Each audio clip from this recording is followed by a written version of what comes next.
My guests are seated, and I'd like to introduce them right away so we get into the discussion for this morning. My guests are Abdul Malik Kweku Bako. He's editor-in-chief of the New Crusading Guide newspaper. Also, Clara Berry.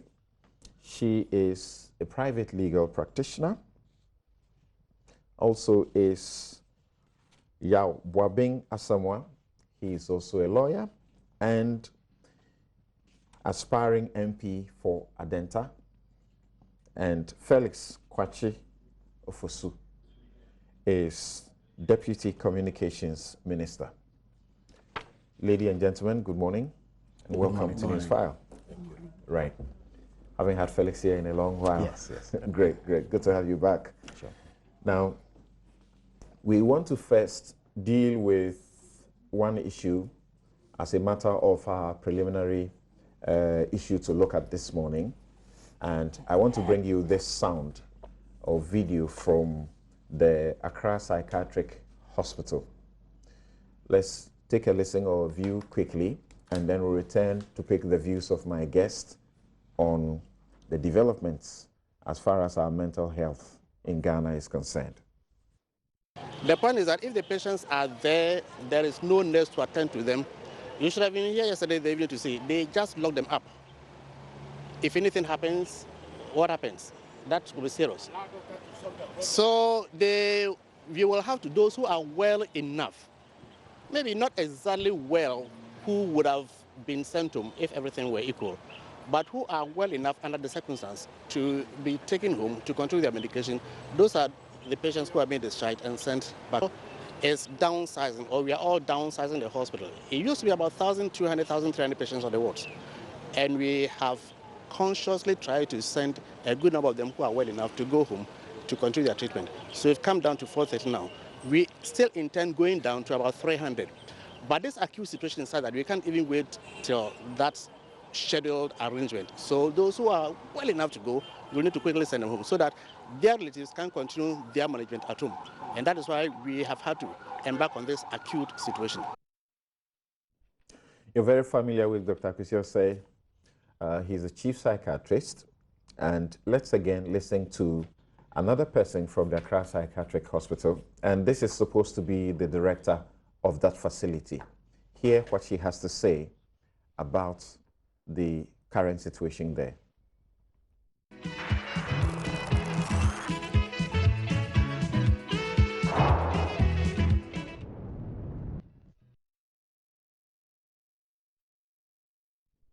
Okay, I don't have that video or soundbite for you immediately. We'll get it ready and share that with you. But the director of that facility has been complaining about the fact that they actually put in a budget request for 7 million Ghana cedis, and then in the end, they were giving 400,000 Ghana cedis. They owe debts totaling up to about 4 million Ghana cedis. Now, their suppliers who were doing them some favors have stopped to do so.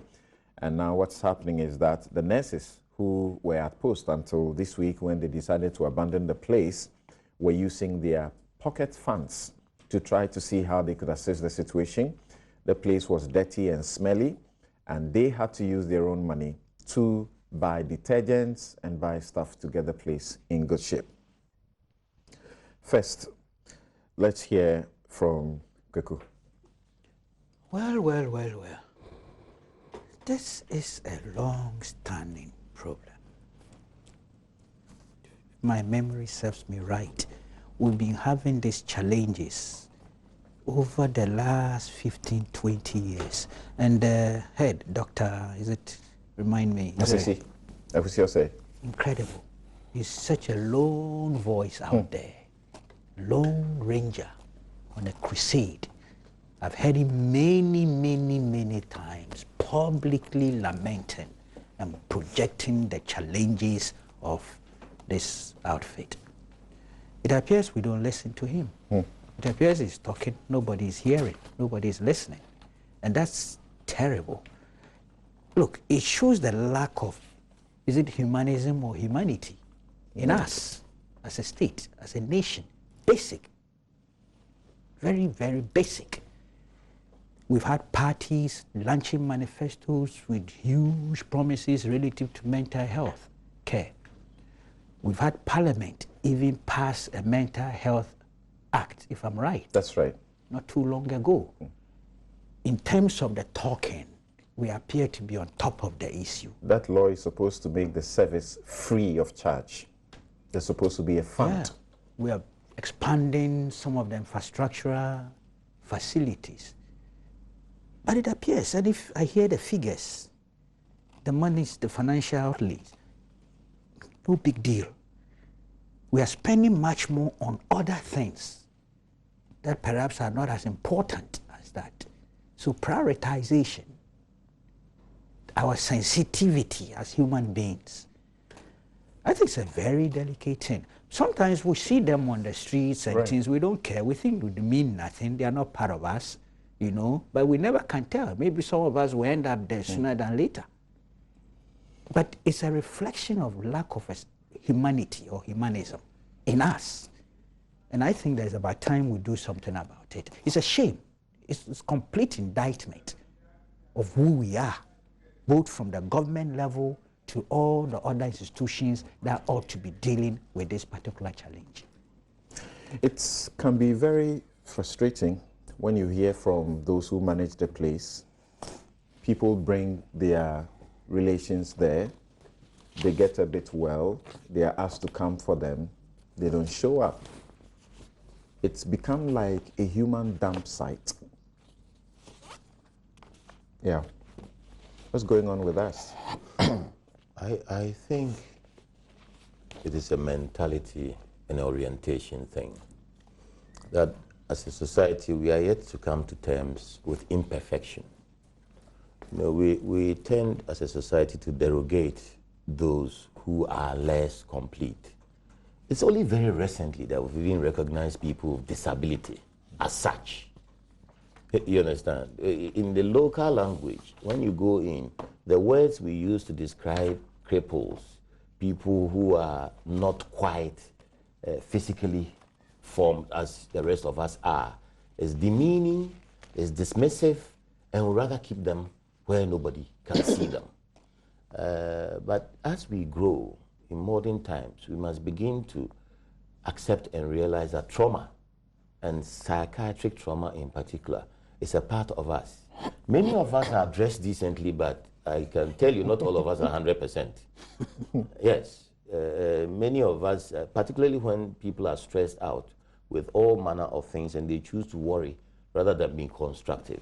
So you have crimes of emotional crimes, hatred, in extremis. People beat people up, people take a cutlass and slash people. We blame it on witches. You know, it's very emotional and supernatural. But we as a society are yet to recognize the role of psychiatry, and that is an illness. Mental illness is not necessarily one that damages you and destroys you and makes you unfit to be part of the society. So it's an orientation that as a society we must all begin to. Yeah. But he said something that really scares me. He said he sent them home. Does he know their homes? Because in reality, like you said, people bring them there, dump them there. They are asked to come back for them, and they don't come back. Is it a practice that they trace the homes where people bring patients from? If it's not, then the statement that they've sent them home is a very pregnant one. It means what essentially has happened is that a whole bunch of people who can't take care of themselves, who are a danger to themselves and probably to other members of society, have been let loose to fend for themselves, and it's not a pleasant thought. We must, as a society, sit up and look at this, particularly since the passage of the mental health bill. We must begin to look at people who are less advantaged than us as human beings as well, but exactly that, disadvantaged or disabled, as we choose to call such people nowadays, and invest in them. It doesn't just happen with mental health. It happens with the blind. You go to the Kropon School of the Blind, you'll be shocked at the state in which the school is. It happens with orphans. You hear the scandals are announced, exposed in the videos. Once it brews, and boils, it cools down, we don't go back and look at it, but it's still rotten beneath. So it's a social difficulty, it's a national orientation, it's a mental thing that we all must accept that we need to work on. Felix, the government just intervened and provided some 300,000 Ghana cedis and other items for the place. Did it have to wait until we got to this point? Not at all, Samson. Their debts have been piling over the period. Not at all, Samson. Admittedly, not much attention has been paid to mental health by successive governments. But that in itself is also a function of the constraints that we've had with the national budget over the years, that there are a tall list of things that need to be done. So eventually when resources are allocated, we tend then to give crumbs to those in the mental health institutions. It is not born out of a deliberate desire to discriminate against them, but it is simply because of the realities that we need to face as a developing country with limited resources that need to go around every sector. But let me make a few clarifications. The figure of 7 million that you said was the budget for the Accra Psychiatric Hospital, I'm told by the Ministry of Health, is in fact the budget for all 3 psychiatric hospitals. Earlier in the year, all 3 institutions received 500,000 Ghana cedis each. In the index case of the Accra Psychiatric Hospital, they are looking for drugs and consumables to facilitate their work. And as I speak to you, by Monday, they should have received a total of 1 million Ghana cedis. That is the outstanding balance of about 670 million, sorry, 1,000 Ghana cedis would have been paid to them, following the receipt of 340,000 Ghana cedis and drugs totaling 153,000 Ghana cedis. So something is being done to ameliorate the situation. We do not anticipate that we will fall into the difficulties that we had over the last week. Certainly more can be done for mental health. They owe their suppliers about 4 million. Well, I mean, that is a matter that will be looked at and eventually resolved. But it is important to resolve the present difficulty where they are unable to function because of these constraints. And that is what government is seeking to resolve. Subsequently, the creditors will be spoken to and a roadmap outlined in order to amortize whatever debts are owed them. But it is a worrying situation, and the government is deeply concerned about it. That is why we have acted expeditiously to ameliorate the situation. Yeah. Interesting. And there's this person who calls herself a distraught mental health nurse. And she wrote something, I just want to read just a bit of it. She wrote, "Mental health crisis. Who really cares?" And I'm reading from the Finder newspaper on page 10 and the November 4 to Thursday, November 10 edition. It says, Ghana's mental health system is currently on its knees as nurses at the biggest mental health facility, Accra Psychiatric Hospital, have embarked on an exercise dubbed Stay Away from Danger in protest of bad working conditions which tend to affect the efficiency of service delivery at the facility and also patients' welfare. The nurses, prior to this action, had given government an ultimatum to provide basic logistics.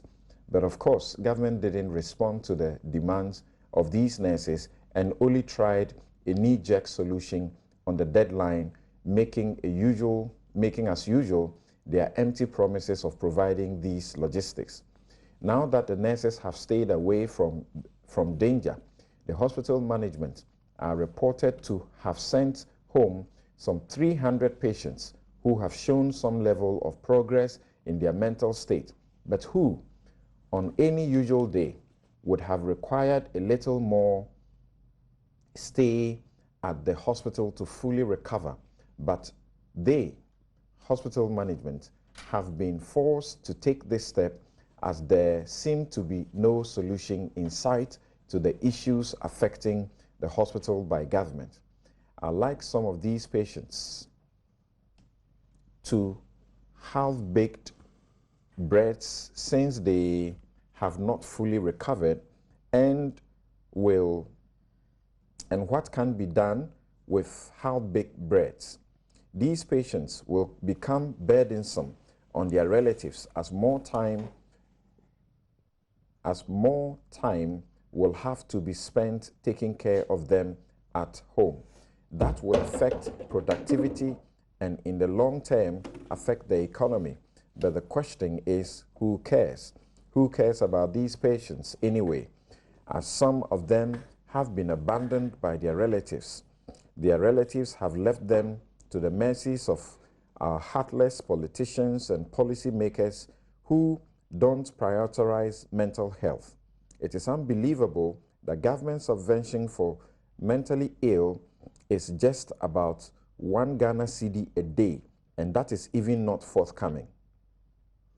And that's the note on which I wanted to have your comments, that as we speak, they are living on 1 Ghana cedi a day. And one part of the complaint was that when they are fed, you can tell that they are hungry. They are not satisfied.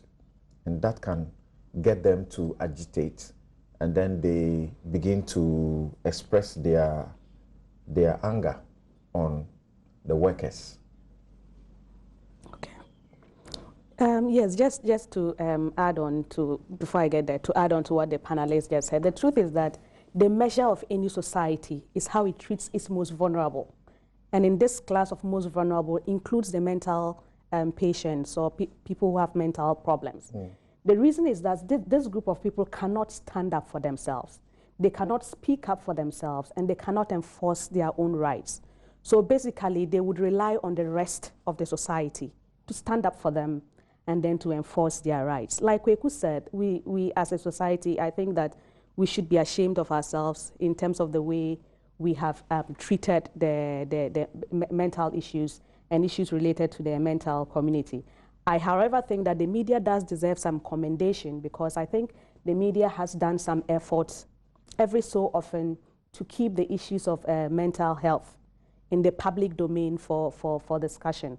I think it's for that reason, I think the media does deserve some commendation, and that it should be included. But basically, I think for each and every one of us, our society is supposed to be communitarian by philosophy, which means that we are supposed to care about one another, and that would include those of our society who are not well. And like everybody has said so far, anybody can land there. And there is no human being who is immune to mental health rights issues. Is concerned that celebrities, for example, got together to organize what they call Dumsoma Store to get sufficient attention. It doesn't look like we have time to think about things like this. That is true. We should begin to think about things like this. 1 Ghana cedis, I think we all know that in this country, it's just not, it's not practical. It's not sufficient. But they still must be taken care of. They are still human beings and part of our communities. That suggests to me that prisoners get better fed. Well, convicts who are in prison get better fed, because their feeding amount is more than 1 Ghana cedi. Okay. But even the issue is really not, everybody has, convicts and mental patients, all of them do have a right to be better fed, all of them. So I think we should come from that angle and make sure that they are adequately provided for, just as any other vulnerable group of people is entitled to. I'm sure the prisoners will be cringing. I would have loved Felix to have stayed. Well, Selcom Boateng has done documentaries on the prison, and we have seen the sort of food they eat. Incredible. Yeah, we've seen the soup particularly, which is something else.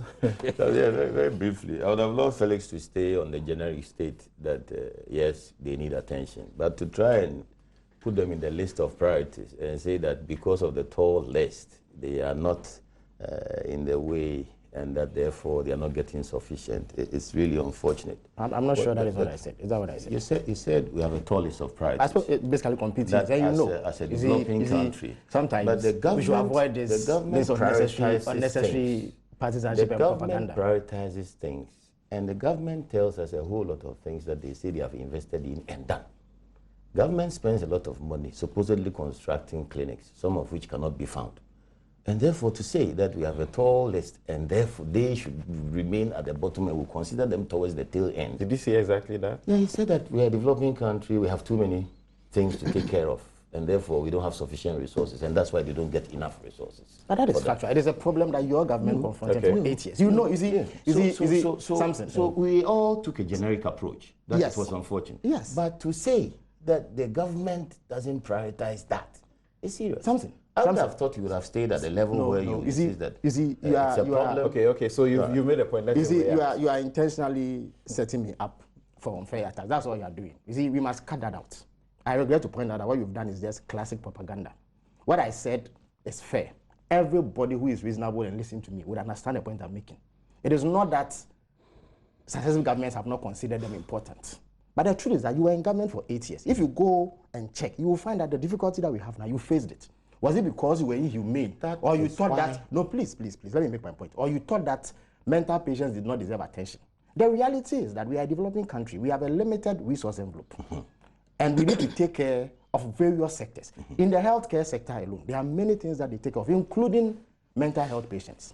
The fact that there are constraints and therefore limited resources get to them does not mean that government has intentionally decided to ostracize them or discriminate against them. And the point I made was clear, it was succinct. So sometimes in public discourse, let us avoid this deliberate effort to trace what people say. And I'm told that you need a bit of a correction. When you said that the 7 million was for the 3 psychiatric facilities, that it's not exactly correct, but that it is correct as was stated earlier, that the 7 million was for the Accra Psychiatric Hospital. By whom? And that the budget for all of them was supposed to be over 20 million. No, that cannot be accurate. The budget for 3 of them was supposed to be 7 million. Parliament approved about 3 million for the entire health sector. That is expenditure outside of capital investment. So it should tell you immediately that it's not practical for them to have had 20 million Ghana cedis as a demand. But I think that but the director of that hospital, who spoke to Kojo Yangsing of the morning show, was categorical that it was 7 million that they. Well, the Ministry of Health that is responsible for that sector, and that would have received the input from them to prepare the budget, has also put out this position. And I've told you how much Parliament as an institution approved for expenditure within the health sector. It falls below what would have been the budget, as you are saying. My understanding Let's take it and then the point really is that the state of the psychiatric or mental health infrastructure and the difficulties they are having now is inexcusable. Absolutely, yeah.